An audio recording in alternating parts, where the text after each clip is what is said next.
अच्छा बेटा, बिस्मिल्लाहिर्रहमानिर्रहीम। In the name of Allah, the most beneficial and merciful. अच्छा बेटा, आज का जो लेक्चर है उसको हम कंटिन्यू करते हैं। हम बेसिकली जो है बेटा चैप्टर्स के प्रोग्राम कर रहे हैं। लास्ट लेक्चर में हमने डिस्कस किया था कि हमारे पास जो है चैप्टर नंबर 10 के कुछ जो प्रोग्राम थे उनको हमने डिस्कस किया था, जिनमें हमने चीज़ों को फाइंड आउट करके बताया था कि उनकी वैल्यूज़ किस तरह बन रही हैं, फार्मूलाज किस तरह काम करते हैं। आज हम जो है चैप्टर नंबर 10 के जो है 10.15 प्रोग्राम स्टार्ट करने जा रहे हैं, जिसका क्वेश्चन है कि write a program that gets temperature from the user. User कौन लोग होते हैं? हम लोग होते हैं।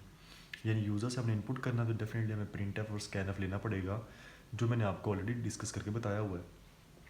इन सेल्सियस, सेल्सियस में हमने वो टेम्परेचर इनपुट करना है and convert into Fahrenheit, Fahrenheit में कन्वर्ट करना है यूजिंग द फार्मूला। फार्मूला क्या है? F is equal to 9/5 multiply by C plus 32। बेटा याद रखिएगा, बड़ा इंपॉर्टेंट पॉइंट है कि पेपर के अंदर कभी भी आपको फार्मूला नहीं दिया जाएगा। आपको ये फार्मूलाज जो हैं वो ज़ुबानी याद होने चाहिए, पता होने चाहिए आपको। हमने अपनी हेडर फाइल्स को लिखा, उसके बाद हमने क्या किया, सिंपल हमने बॉडी सेक्शन से स्टार्ट किया। फ्लोट हमने इसलिए लिया क्योंकि हमें पता है कि जब ये वैल्यूज़ डिवाइड होंगी तो आंसर जो है पॉइंट में जा सकता है। उसके लिए हमने फ्लोट ले लिया। हमने टेम्परेचर सेल्सियस में लेना था, इसलिए हमने CEL लिख दिया शॉर्ट फॉर्म में। फ़ॉरेनहाइट में कन्वर्ट करना था, हमने फ़ॉरेन लिख दिया। क्लियर स्क्रीन का हमने फंक्शन लगाया। उसके बाद हमने प्रिंट एफ में टेम्परेचर जो है इनपुट कर दिया। इनपुट करने के बाद बेटा हमने क्या किया, हमने लिखा फ़ॉरेन इज़ इक्वल टू 9.0। ये 0.0 हमने कहाँ से लिया? क्योंकि फ्लोट हमने लिखा था। Divide by 5.0। 5 हमारे पास फार्मूले का तो दिया था, लेकिन 0.0 हमने फ्लोट की वजह से यूज़ किया। उसके बाद बेटा हमने आगे क्या लिखा, मल्टीप्लाई बाय सेल्सियस। यहाँ पे आप इसे क्या कर सकते हैं, इस तरह ब्रैकेट में क्लोज भी कर सकते हैं। Multiply by Celsius plus 32। देखिए अभी हमारे पास सेल्सियस मल्टीप्लाई हो रहा था, तो आप यहाँ पे सिंबल भी यूज़ कर सकते हैं। उसके बाद है प्लस 32। आप क्या करेंगे, 9 को 5 पे डिवाइड करेंगे, जो भी आंसर आएगा उसमें आप सेल्सियस की वैल्यू जो है मल्टीप्लाई करेंगे।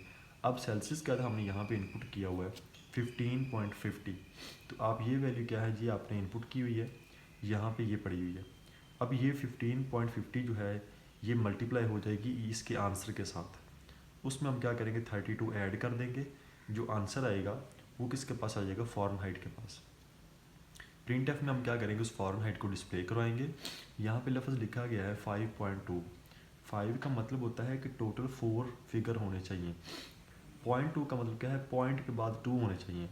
यहाँ पे आपके ज़हन में एक क्वेश्चन आएगा कि यहाँ पे तो पॉइंट के बाद कोई भी फिगर नहीं है, कोई नंबर नहीं है, एक ही हमने फिगर लिया हुआ है, एक नंबर लिया हुआ है। हालांकि हमने यहाँ पे क्या लिखा है, 2 लिखा हुआ है, तो मतलब 2 होने चाहिए। तो बेटा ऐसा है, जब वैल्यू कंप्लीट आ रही होती है जिसमें कोई आंसर नहीं बन रहा होता, यानी नंबर पूरा बन रहा होता है, वहाँ पे आपने आंसर कंप्लीट डिस्प्ले करवाना होता है। लेकिन अगर आप चाहें इसको चीज़ को पूरा करने के लिए, तो आप यहाँ पे 0 ऐड कर सकते हैं। वो 0 जो है वो आपके 2 पॉइंट जो है कंप्लीट कर देगी, जो आपने प्रिंट एफ में यहाँ पे लिखे थे। अगर आप इसको सिंपल छोड़ देते हैं देन भी कोई प्रॉब्लम नहीं होती। ये फार्मूला जो होता है, अगर आपको ये पता है तो आपको क्वेश्चन जो है वो सॉल्व हो जाएगा। नेक्स्ट है बेटा हमारे पास, write a program that gets 3 digit number. 3 number हमने लेने हैं फ्रॉम द यूज़र से इनपुट करने हैं, and display it in the reverse order. Reverse order किसे कहते हैं, जिसको इंटरचेंज करना, उल्ट करके डिस्प्ले करवाना। For example, if the user inter 1 to 3, it will display 3 to 1। हमें वो नंबर जो है एक्सचेंज होकर नज़र आए। हमने बेटा क्या किया, इंटीजर NAB 3 वेरिएबल हमने ले लिए, उसमें हमने तीनों वैल्यू को इनपुट कर दिया प्रिंट एफ के ज़रिए से।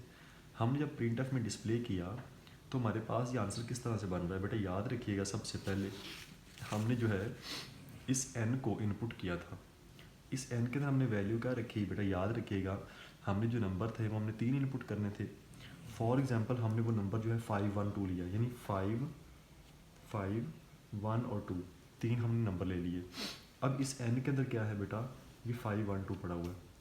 एग्जाम्पल लेने के आप ये समझ लें कि इस n में हमने क्या रखा हुआ है, 5 5 1 और 2। आपने क्या किया, सबसे पहले n को 100 पे आपने डिवाइड किया।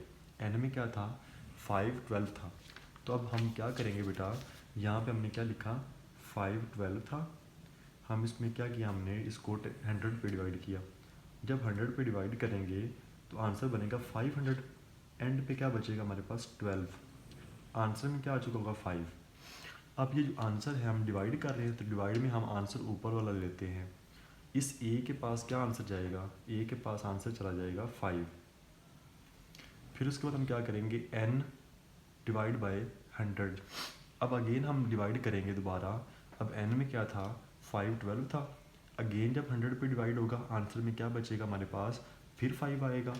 अब n के पास क्या चला गया है, 5 चला गया है। उसके बाद हमने लिखा b is equal to n modulus 10। Modulus लिखा गया है। मॉडुलस का मतलब बेटा क्या होता है कि आपने एंड पे जो वैल्यू बच जाती है उसे आपने लेना होता है। जब आप क्या करेंगे, n क्या था, 5 12 था। अगेन आप जब इसे डिवाइड करेंगे, तो डिवाइड करते हुए आप क्या करेंगे, इस n की यहाँ पे डिवाइड जब करेंगे, तो n में हमने क्या रखा हुआ था, n में हमने 5 लिया हुआ था। ये 5 हमारे पास वैसे आ जाएगा। उसके बाद हमने क्या किया बेटा, इस n का वैल्यू हमने इधर ले ली। डिवाइड किस पे करना था, 10 पे। हम इसको 10 पे जब डिवाइड करेंगे, आंसर क्या बनेगा, 10 5 50। एंड पे जो बचेगा वो क्या था, 12। तो मॉडुलस में हम वैल्यू क्या लेते हैं, जो बच जाती है वो लेते हैं। तो वो जो 12 वो किसके पास चला जाएगा, इधर हमारे पास वैल्यूज में चला जाएगा। अब b के अंदर वैल्यू क्या पड़ी हुई है, 12। अच्छा, इसके बाद हमने बेटा लिखा कि हमारे पास क्या है, n is equal to n modulus 10। n में अगेन हमारे पास वैल्यू क्या आ रही है, n में क्या था, 5 15 था, सॉरी 5 12 था। 10 पे जब आपने इसे डिवाइड मॉडुलस लिया, हम मॉडुलस ले चुके हैं, उसका आंसर किसके पास चला जाएगा, n के पास चला जाएगा।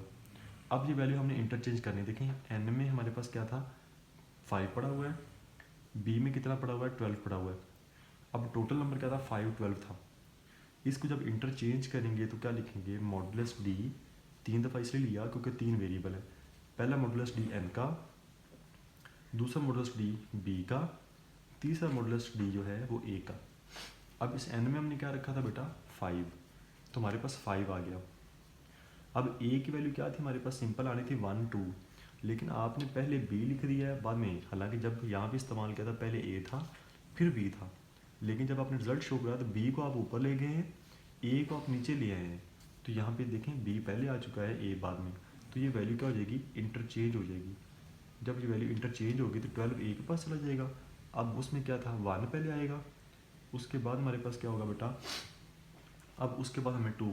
अब आंसर ओरिजिनल नंबर हमारे पास ये था, लेकिन जब आपने इसको b को पहले लेके आए तो आंसर क्या बन जाएगा हमारे पास, सबसे पहले 2 चला जाएगा।